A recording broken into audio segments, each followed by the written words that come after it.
Commander Velthak adjusted his position in the command chair of the exploration vessel Silent Observer.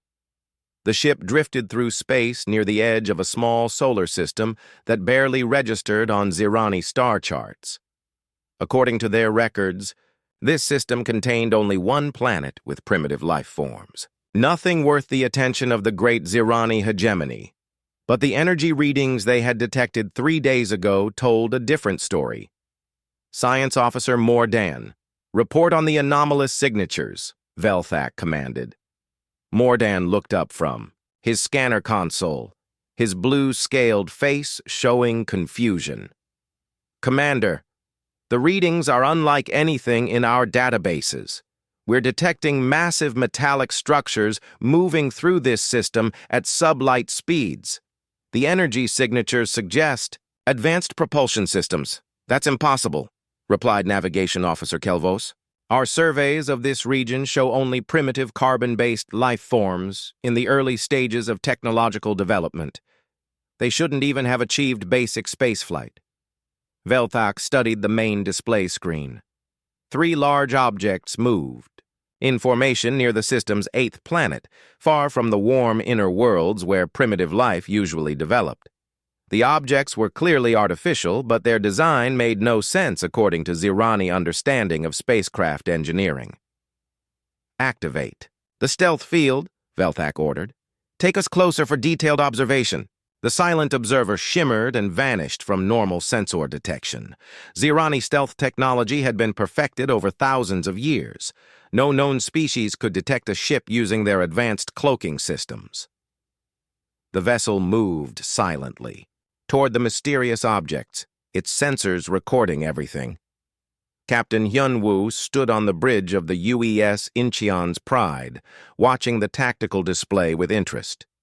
His ship was part of a routine patrol mission near Neptune, along with 2 other destroyers from the Earth Defense Force.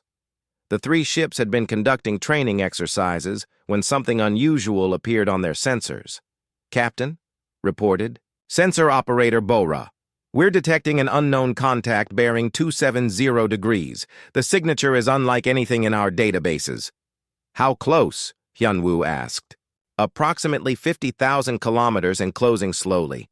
Sir, the contact is using some kind of stealth technology. Our sensors are having difficulty maintaining a lock. Hyunwoo nodded thoughtfully. Earth's military had long suspected that other intelligent species existed in the galaxy. The vast distances between stars made contact unlikely, but not impossible. If aliens had finally come to visit, humanity needed to be ready.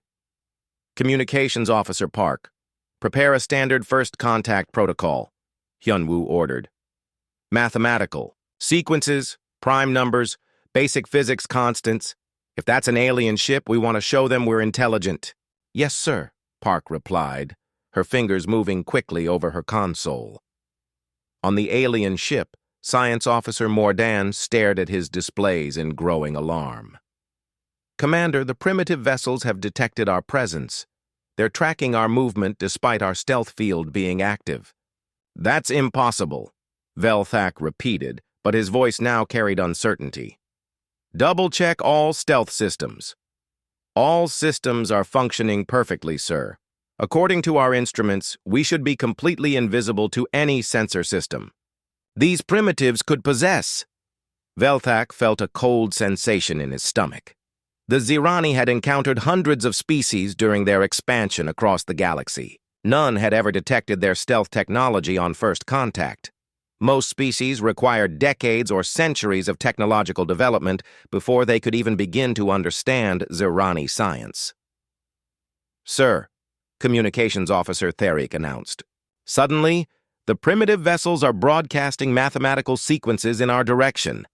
Prime numbers, basic physics constants, and what appears to be their attempt at universal mathematical communication. Velthak's mind raced. Not only had these primitives detected his ship, but they were attempting to communicate using standard galactic first contact protocols. But how could they know such protocols existed if they had never encountered other species before? Captain Hyunwoo watched the alien vessel on his main screen. The ship appeared as a faint shimmer against the star field, like heat waves rising from hot pavement. Earth sensors could track it, but only barely. Whatever technology they were using was far beyond human capabilities. "Captain," reported Tactical Officer Lee, "the alien vessel has stopped moving. It's maintaining position at 48,000 kilometers. No hostile actions detected." "They're probably as surprised to see us as we are to see them," Hyun-woo observed. "Continue broadcasting the mathematical sequences. Add basic chemical elements and their atomic numbers. Show them we understand science." Lieutenant Bo-Ra looked up from her communications console. "Sir, I'm detecting energy fluctuations from the alien ship. It looks like they're scanning us." "Let them look," Hyun-woo decided. "We have nothing to hide. If they wanted to attack us, they probably would have done it already." On the silent observer, every scanner was focused on the three human ships. What Mordan was reading made no sense according to everything the Zerani knew about technological development. "Commander," Mordan reported slowly, "their ships appear to use primitive fusion propulsion systems. Their weapons are basic kinetic projectiles and simple energy beams. By all measurements, they should be at least 1,000 years behind our technological level." "Then how did they detect us?" Velthak demanded. "I don't know, sir. Their sensor systems use electromagnetic radiation and basic particle detection. Nothing that should be able to penetrate our stealth field." Navigation Officer Kelvos spoke, up from his station. "Sir, perhaps their detection was accidental. Random chance combined with primitive sensors might have produced a false positive." "Three separate ships all had the same accidental detection at the same time?" Velthak's voice carried skepticism. "And they immediately began broadcasting first contact protocols?" The bridge fell silent as the implications sank in. Either these humans had stumbled onto detection methods that eluded Zerani science, or they possessed capabilities that their primitive technology shouldn't support. Captain Hyun-woo made a decision that would change the course of galactic history. "Tactical, prepare a probe, load it with basic information about Earth and humanity. Mathematical constants, star charts, chemical composition of our atmosphere. If they want to know about us, we'll tell them." "Sir, is that wise?" asked Tactical Officer Lee. "We don't know anything about their intentions." "They've been watching us for 15 minutes, Hyun-woo replied. "If they wanted to attack, we'd already be dead. Better to establish communication than to let fear drive our decisions." The probe launched from the Incheon's Pride on a slow trajectory toward the alien vessel. It broadcast continuously, sending mathematical proofs, star charts, and basic information about human civilization. Commander Velthak watched the approaching probe with fascination and growing dread. "Science Officer, analysis of their transmission." "Sir, they're providing detailed information about their species and planet. Mathematical knowledge consistent with early spacefaring civilization. But, Commander, there's something else." "What?" "The star charts they're transmitting show detailed knowledge of stellar positions throughout this region of the galaxy. They know about star systems they shouldn't have been able to observe with their primitive technology." Velthak realized he was facing something unprecedented in Zerani history. These humans appeared primitive, but they consistently demonstrated capabilities beyond their apparent technological level. They had detected his stealth ship, initiated first contact protocols, and now revealed knowledge that suggested either advanced science or contact with other spacefaring species. "Commander," Kelvos reported urgently, "I'm detecting more human vessels approaching from the inner system. At least 6 additional ships, moving in coordinated formation." Velthak's training finally overcame his scientific curiosity. "Emergency withdrawal. Maximum acceleration. We need to report this to Fleet Command immediately." The silent observer turned away from the human ships and accelerated toward the edge of the solar system.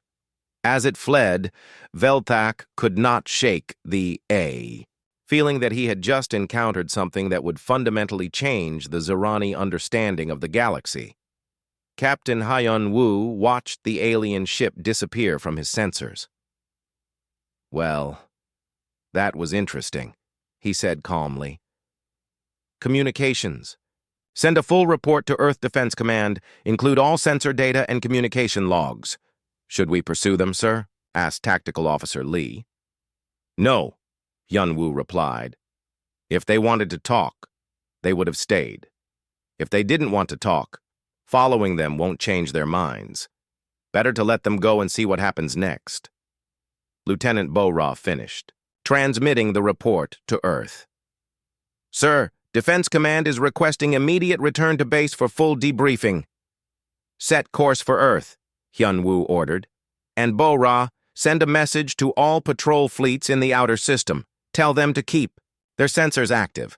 I have a feeling we're going to be seeing more visitors soon. Fleet Admiral Tae-jin stood in the command center deep inside Earth's moon. The room buzzed with activity as officers moved between computer screens and data displays. Red lights blinked on every panel, showing that all of Earth's defense systems were now active. Sir, we have confirmed contact with an alien vessel, reported Colonel Mi-young. She held a data pad in her hands, her face serious. The ship that Captain Hyun-woo's fleet detected near Neptune was definitely not human. Our best scientists have looked at the energy readings. This technology is far beyond anything we have. Tae-jin nodded slowly. He had expected this day would come, but not so soon.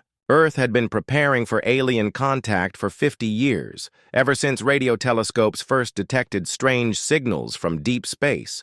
But preparing for something and actually facing it were two very different things. How advanced are they? Tae-jin asked. Mi-young touched her datapad, bringing up new information. Very advanced, sir. Their ship used some kind of stealth technology that should have made it invisible to our sensors, but somehow our ship still tracked it perfectly. Our science teams can't explain how.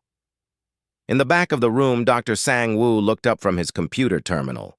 He was Earth's leading expert on alien technology, even though until today, no alien technology had ever been found. Admiral, I've been studying the sensor data from the Incheon's Pride. The alien ship was using energy fields that bend light and radio waves around it. It's like having an invisibility cloak. But our ship saw it anyway, Tae-jin said. Yes, sir, and that's what worries me. Dr. Sang-woo walked over to the main display screen. If they have technology this advanced, they probably have weapons that could destroy our entire planet without much effort. The fact that they ran away instead of attacking means they're either very peaceful or they're going back to get reinforcements. Tae-jin felt a cold feeling in his stomach.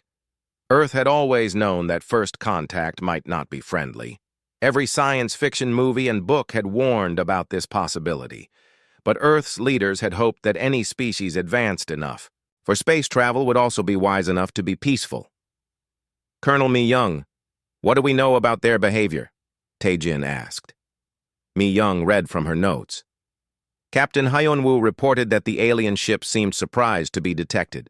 It stayed in one place for several minutes, as if it couldn't believe our ships could see it. Then it left very quickly, faster than any human ship could move. They were scared, said Dr. Sang-woo. Think about it. They have technology that makes them invisible. They probably use this to watch other species without being seen. But when they tried to watch us, we looked right back at them. From their point of view, we did something impossible. Major Jin-ho spoke up from his position at the communications console. Sir, we're receiving reports from observation stations throughout the solar system. Several more alien ships have been detected at the edge of our space. They're keeping their distance, but they're definitely watching us. Tae-jin walked to the large window that looked out over Earth. The blue planet hung in space like a beautiful marble. Billions of people lived down there, going about their daily lives.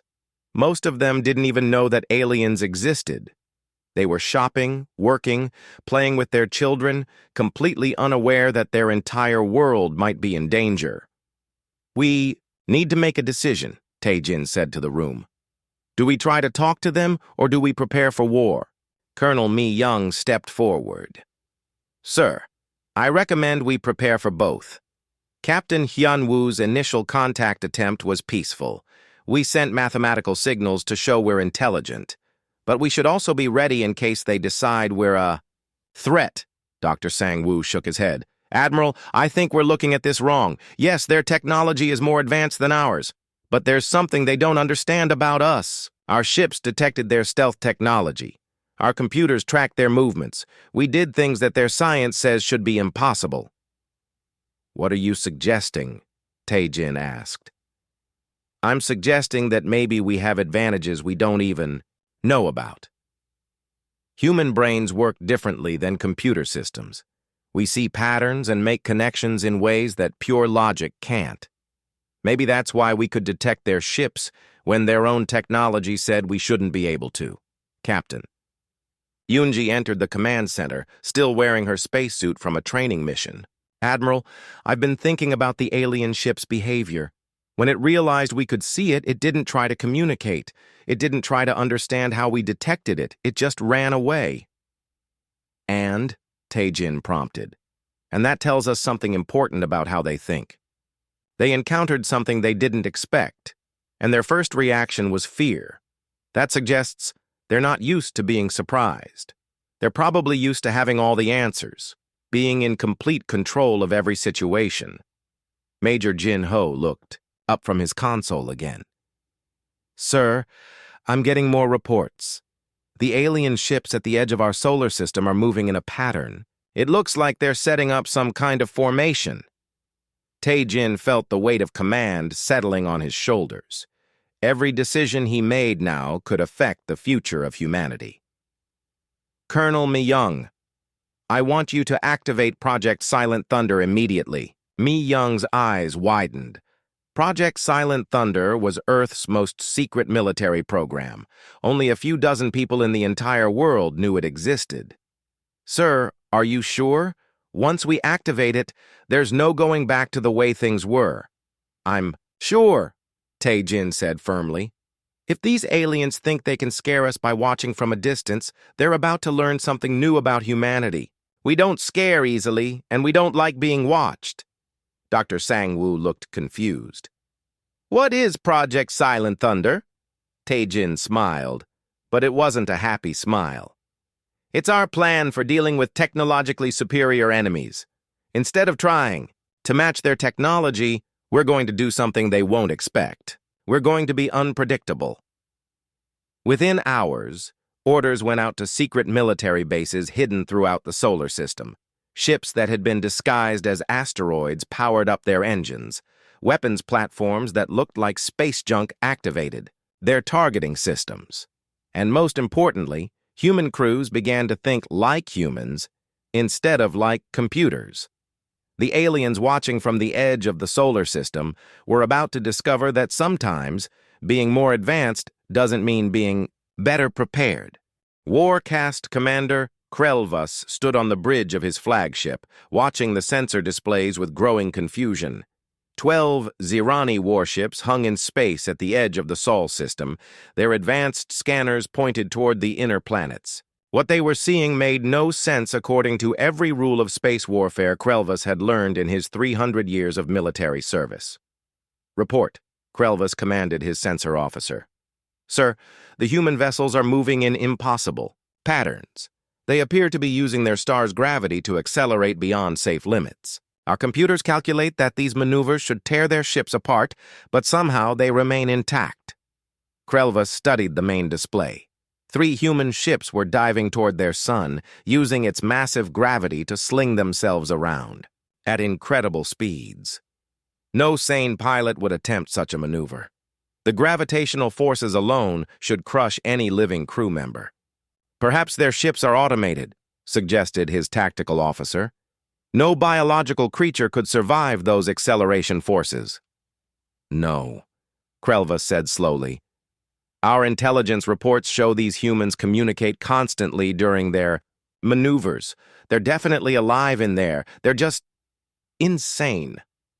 On the human side of the solar system, Commander Ji-hoon gripped his command chair as the heavy cruiser Busan's Hammer completed its impossible turn around the sun. The ship's gravity compensators screamed in protest, working far beyond their design limits. Red warning lights flashed throughout the bridge, but Ji-hoon ignored them. Ha-young! How are the engines holding up? He called to his chief engineer. Engineer. Ha Young's voice came through the communication system, barely audible over the sound of straining machinery. Sir, we're operating at 130% of maximum safe power. The computer keeps telling me to shut down the engines. But I've overridden the safety systems. Can we maintain this for another hour? If we're lucky, sir. If we're not lucky, we'll either explode or end up scattered across 3 different dimensions. Ji-hoon grinned. Ha Young had been modifying their ships for months, preparing for exactly this type of situation. She had removed most of the safety, systems that prevented dangerous maneuvers, betting that human reflexes and intuition could compensate for the increased risk. Tactical, are the aliens still tracking us? Ji-hoon asked. Weapons Officer Sung-ho checked his displays. Yes, sir, but their targeting systems keep losing lock. Every time we change direction, there's a delay before they can find us again. It's like their computers can't predict where we're going. That's because we don't know where we're going either, Ji-hoon laughed. How can they predict our moves when we're making them up as we go along? Back on the Zirani flagship, Commander, Krelvis was having the same realization, and it terrified him. Zirani military doctrine was based on perfect information and logical decision-making. Their computers could calculate the optimal response to any tactical situation in microseconds. But the humans weren't following any logical pattern. Sir, his sensor officer reported, another human ship has just performed a powered dive through the rings of their 6th planet. The debris should have destroyed it, but it emerged intact and is now on a collision course with our outer scouts. Krelvis watched the tactical display in disbelief. Captain So Young of the corvette Jeju's Dart had piloted her small ship through Saturn's rings like a madwoman, using the ice and rock fragments as cover. Now she was accelerating directly toward the Zirani scout ships, apparently planning to ram them. She's bluffing, Krelvis said, but his voice lacked confidence. No pilot would actually ram a superior enemy vessel. The Jeju's Dart continued its charge. At the last possible moment, it fired its weapons and veered away, missing the alien scout by mere meters. The blast from its guns disabled the scout's engines, leaving it drifting helplessly. Commander, his tactical officer said quietly, I don't think it was a bluff. I think she would have rammed us if we hadn't moved. Krelvis felt something he had never experienced in combat before. Uncertainty. The humans weren't fighting like any enemy he had ever faced. They took risks that no rational being would take. They used tactics that violated every principle of self-preservation. Most disturbing of all, their apparent insanity was working. Meanwhile, Captain Dong-hyun of the stealth frigate Seoul's Shadow watched the alien fleet from his hidden position, behind one of Jupiter's moons. His ship was invisible to most sensors, but he knew the aliens had technology that might detect him anyway. That was why he had chosen such an obvious hiding spot. Sometimes the best place to hide was exactly where the enemy expected you to be.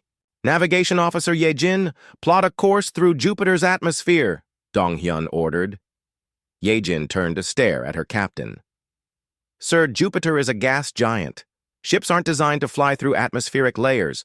The pressure and storms would destroy us. Only if we stay too long, Dong-hyun replied calmly. Set course for a shallow dive through the upper atmosphere. We'll use the gas clouds as cover to get closer to the alien fleet. The Seoul's Shadow dove into Jupiter's swirling clouds like a submarine diving beneath ocean waves. Lightning storms, large enough to swallow Earth, crackled around the small ship. The hull groaned under the pressure, but the ship held together. From inside the gas giant's atmosphere, Dong-hyun could observe the alien fleet without being detected. More importantly, he could study their behavior and send reports back to Earth's military command. Sir, Ye-jin reported, the alien ships are maintaining a defensive formation. They're not advancing, but they're not retreating either. They seem to be waiting for something. They're waiting for us to do something they can understand, Dong-hyun realized. They want us to follow standard military doctrine so their computers can predict our next move. But as long as we keep doing things that make no sense, they can't formulate a response. Commander Krelvas was reaching the same conclusion on his flagship. His military advisors had run thousands of tactical simulations, but none of them produced useful results. The humans consistently chose options that the computers classified as suicidal, yet somehow they survived and even gained advantages from their reckless decisions. "Sir," his communications officer announced, "we're receiving a message from High Command. They want a full report on human military capabilities." Krelvas stared at the tactical display, watching human ships perform maneuvers that defied logic. How could he explain this to his superiors? How could he tell them that humanity's greatest weapon was their apparent inability to follow rational military strategy? "Tell High Command that we need reinforcements," Krelvas finally said. "Many reinforcements, and tell them to prepare for an enemy unlike anything we've ever faced before." "What should I tell them about human capabilities, sir?" Krelvas watched as another human ship used an asteroid belt like a maze, weaving between rocks at impossible speeds while somehow avoiding collisions. "Tell them that humans fight like the universe is trying to kill them anyway, so they might as well take as many enemies with them as possible." The Zirani fleet continued to watch and wait, but with each passing hour, their confidence eroded. A little more. They were discovering that superior technology meant nothing against an enemy that refused to acknowledge the limitations of physics, logic, or basic survival instincts. In the depths of space, humanity was teaching the galaxy's most advanced military force a lesson they would never forget. Sometimes the most dangerous enemy is the one who doesn't know they're supposed to lose. Supreme Warcast Veltaran had seen the destruction of entire star systems. He had commanded fleets that eliminated civilizations that dared to resist the Zirani hegemony. In his 400 years of military service, he had never encountered an enemy that could not be defeated through superior firepower and advanced tactics. But as his massive battle fleet approached the Sol system, he felt something he had not experienced in centuries: doubt. "Report from the advanced scouts," his aide announced on the bridge of the flagship Eternal Dominance. The ship was 3 kilometers long and carried enough firepower to crack a planet's surface. Around it, 29 other Zirani warships moved in perfect formation. "Commander Krelvas reports that human forces are behaving in ways that defy military logic," the aide continued. "Their ships perform maneuvers that should be impossible, and their tactics appear to be based on random chance rather than strategic planning." Veltaran studied the tactical reports on his command screen. The descriptions made no sense. Ships diving through gas giant atmospheres, vessels using stellar gravity to achieve impossible acceleration, warships hiding in asteroid fields while broadcasting their locations openly. It read like the fantasies of a mad strategist. "Perhaps these humans are simply incompetent," suggested his tactical advisor. "Primitive species often make poor decisions due to lack of experience." "Incompetent beings do not detect stealth technology that has fooled every species in the galaxy," Veltaran replied coldly.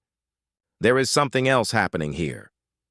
Unknown to the approaching alien fleet, Admiral Kyung-Soo stood in the primary command center of the Terran defense grid, deep beneath the surface of Mars. Around him, displays showed the positions of every human military asset in the solar system. What the aliens didn't know was that Earth had been preparing for this moment for decades. "Activate all hidden installations," Kyung-Soo ordered calmly.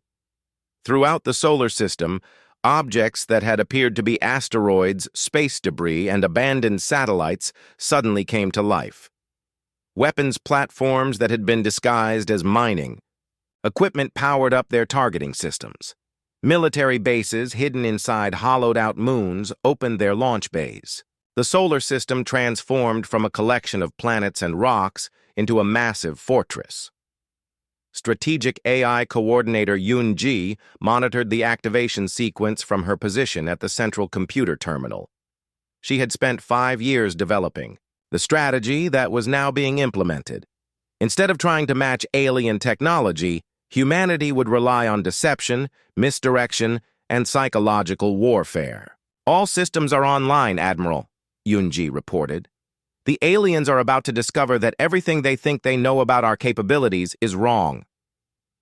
On the approaching Zirani flagship, sensor alarms began screaming. What had appeared to be an empty solar system suddenly revealed hundreds of military installations. Weapons that had been invisible moments before now painted the alien ships with targeting beams. "Impossible!" Veltaran's sensor officer exclaimed. "Sir, we're detecting massive defensive installations throughout the system. Our advanced scouts reported no such defenses. Because they weren't active when the scouts conducted their reconnaissance," Veltaran realized with growing alarm. "The humans allowed us to see exactly what they wanted us to see." The truth was even more disturbing than Veltaran imagined. Research Director Wu Jin had spent years developing technology that bent the laws of physics in ways that alien science couldn't explain. The weapons now targeting the Zirani fleet operated on principles that made conventional defenses useless.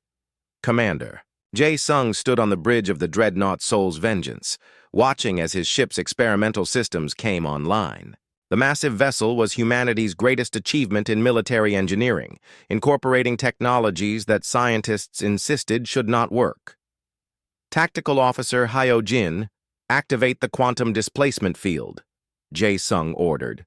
Quantum displacement field active, sir, Hyo Jin replied. "We are now existing in multiple probability states simultaneously. On the Zirani flagship, the sensor displays showed something that made Veltaran's trained mind recoil in disbelief. The human dreadnought appeared to be in several different locations at once. Their targeting computers couldn't lock onto it, because it existed in a state of quantum uncertainty. "How is this possible?" Veltaran demanded of his science officer. "Sir, our understanding of physics suggests that this should not be possible for beings at their technological level.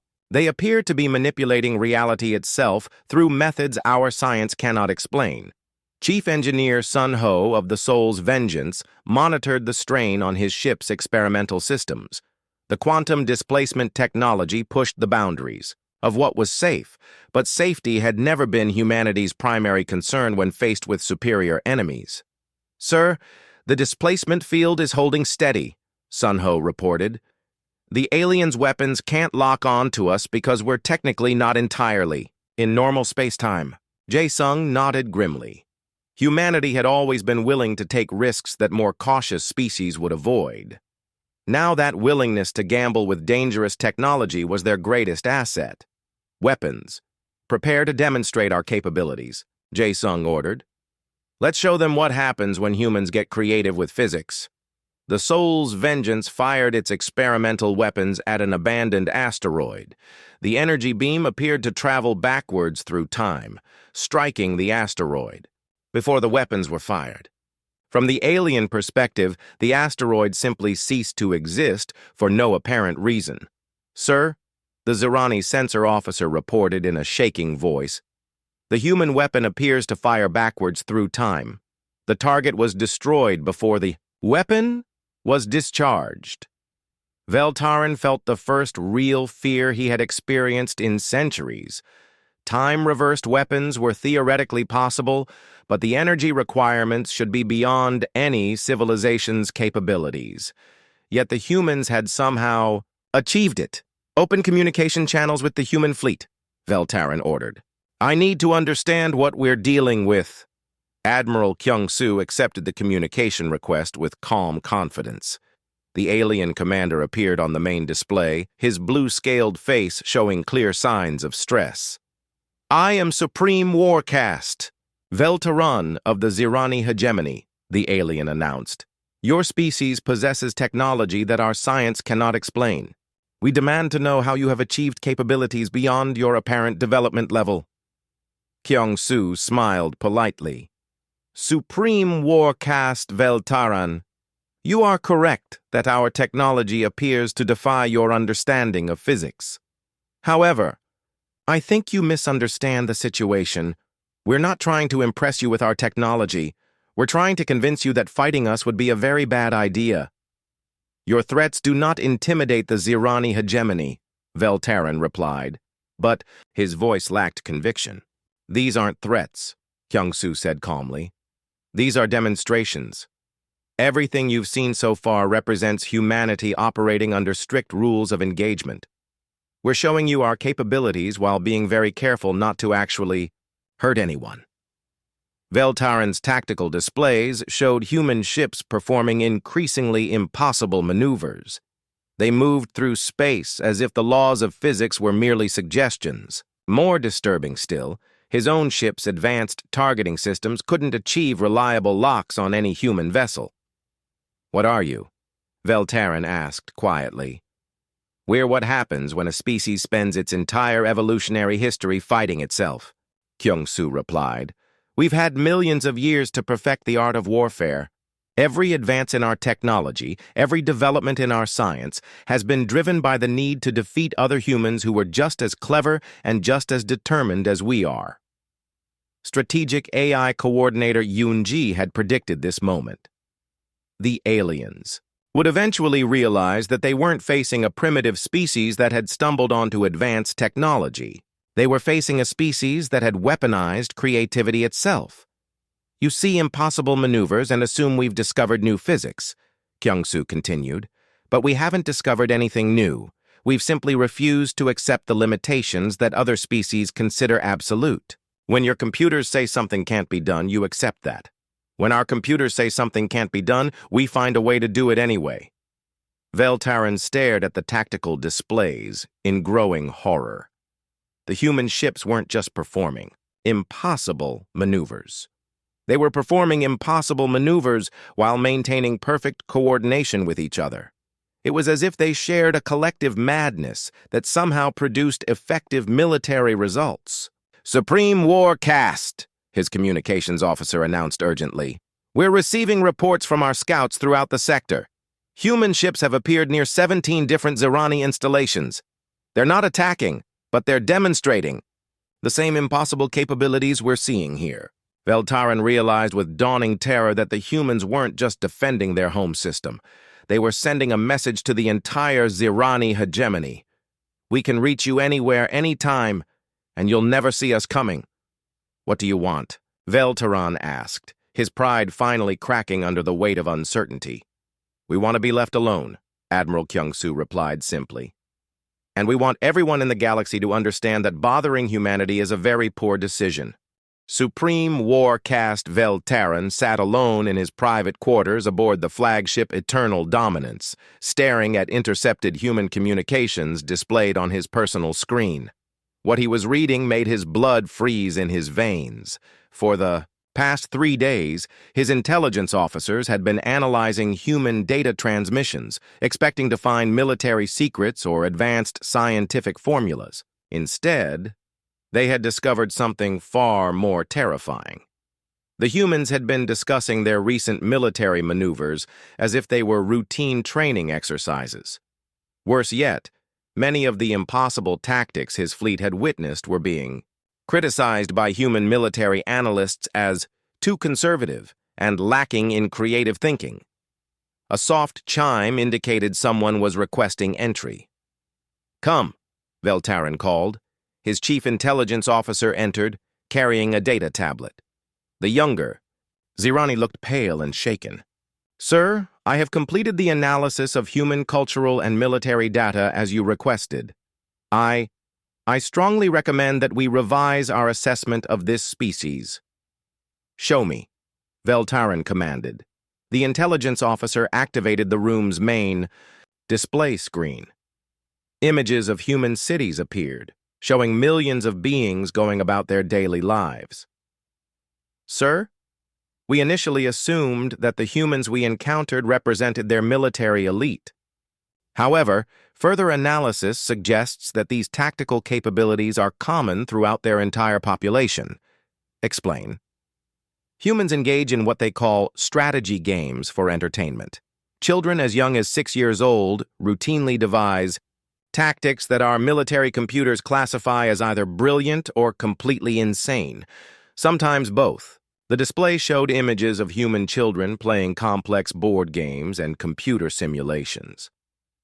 Veltaran studied the images with growing unease. You're telling me that their young create military strategies for fun? Yes, sir. And it gets worse. Adult humans engage in elaborate simulations they call video games that recreate warfare scenarios more complex than our own military training programs. They treat the complete destruction of enemy forces as casual entertainment. The Aya display showed recordings of human video games. Velteron watched in fascination and horror as human players coordinated massive military campaigns, managed complex supply lines, and adapted to changing battlefield conditions in real time. These weren't professional soldiers. These were civilians, playing games during their leisure time. "How is this possible?" Velteron whispered. "Sir, I believe we have fundamentally misunderstood the nature of human civilization," the intelligence officer replied. "We assumed they were a primitive species that had recently developed space technology. In reality, they appear to be a species that has been engaged in constant warfare for their entire evolutionary history." Meanwhile, on Earth, President Minho sat in his office in the newly constructed diplomatic complex, preparing for humanity's first official contact with an alien civilization. The events of the past week had changed everything. Earth was no longer an isolated world hoping for peaceful first contact. They were now a recognized military power that had successfully intimidated the galaxy's most advanced empire. "Mr. President," announced his aide, "the Zirani delegation has arrived. They're requesting permission to establish formal diplomatic relations." "Send them in," Minho replied. He had been elected as a peacetime leader, but circumstances had made him humanity's first wartime president, and now its first interplanetary diplomat. The Zirani delegation was led by a female named Morthelia, who held the title of senior diplomat. She entered the room with obvious nervousness, followed by two military advisors who kept glancing around as if expecting humans to materialize from thin air. "President Minho," Morthelia began formally, "I bring greetings from the Zirani hegemony and an official proposal for establishing peaceful relations between our species." Minho gestured for the aliens to take seats at the conference table. "We welcome the opportunity for peaceful dialogue," he replied. "However, I should mention that we're somewhat confused by your approach. Your military fleet appeared in our solar system without any attempt at peaceful contact." Morthelia looked uncomfortable. "Mr. President, our initial reconnaissance reported that your species possessed technology beyond your apparent development level. Our military commanders felt it necessary to investigate what they perceived as a potential threat." "And now," Minho asked, "now we understand that we were incorrect in our assessment of the situation," Morthelia replied carefully. "Dr. Ye-Yun, humanity's first xenopsychologist, had been studying Zirani behavioral patterns for the past week." She leaned forward slightly. "Diplomat Morthelia, may I ask what your species considers to be humanity's most dangerous characteristic?" The alien diplomat exchanged glances with her military advisors before answering. "Dr. Ye-Yun, our analysis suggests that humans possess an unusual combination of advanced tactical thinking and complete disregard for conventional safety protocols. Your species appears to treat extremely dangerous situations as normal challenges to be overcome." "That's an interesting perspective," Dr. Ye-Yun replied with a slight smile. "From our point of view, we were being very cautious and restrained during our recent encounters." One of the Zirani military advisors spoke up. "Restrained? Your ships performed maneuvers that should have killed everyone aboard. You used gravitational forces that should have torn your vessels apart. You employed weapons that appeared to violate the laws of physics." Cultural attaché Sung Min had been taking notes throughout the conversation. "May I share some information? That might help explain the confusion," he asked. When the aliens nodded, he continued. "What you observed was indeed restrained behavior by human standards. Our military was operating under strict orders not to harm your ships or crew members. Had this been an actual combat situation, our tactics would have been significantly more aggressive. Morthelia's scales changed color slightly, indicating stress. More aggressive than what we witnessed?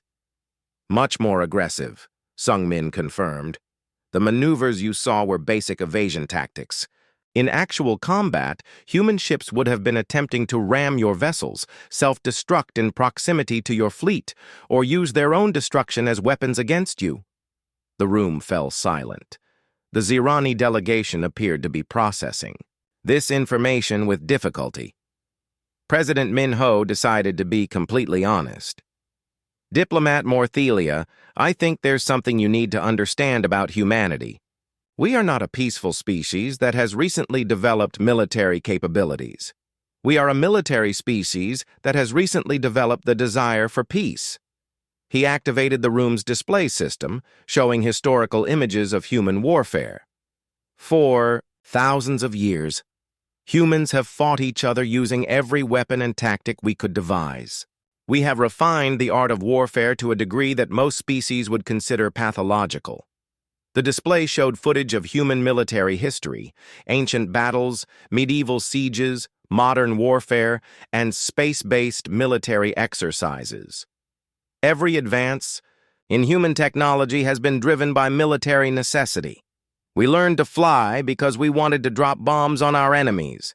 We developed rockets because we wanted to launch missiles at each other. We mastered space travel because we wanted to ensure that no enemy could attack us from above. Morthelia stared at the images in growing horror.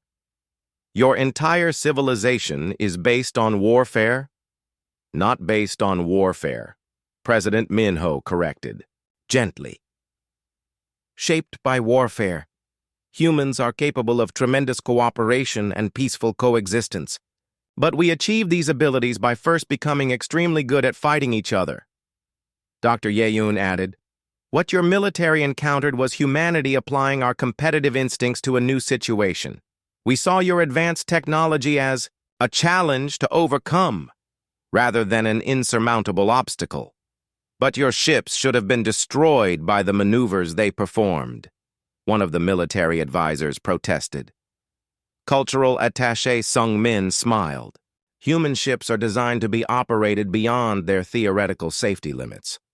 Our engineers assume that in combat situations, crews will push every system past its breaking point.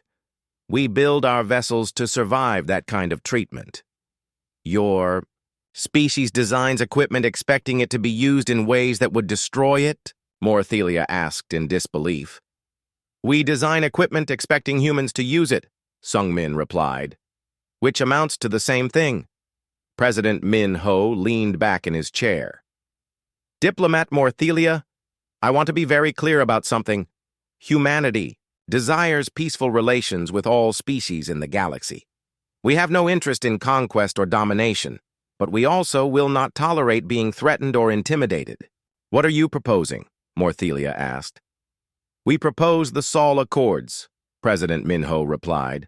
A treaty that establishes Earth as an independent system with full sovereignty over human space. In exchange, we agree to limit our military expansion and focus our competitive instincts on internal development rather than external conquest. Morthelia looked relieved. That sounds very reasonable. However, President Min-ho continued, the treaty also establishes that any attempt to threaten, attack, or subjugate humanity will result in us applying our full military capabilities without restraint. And I want to be very clear about what that means.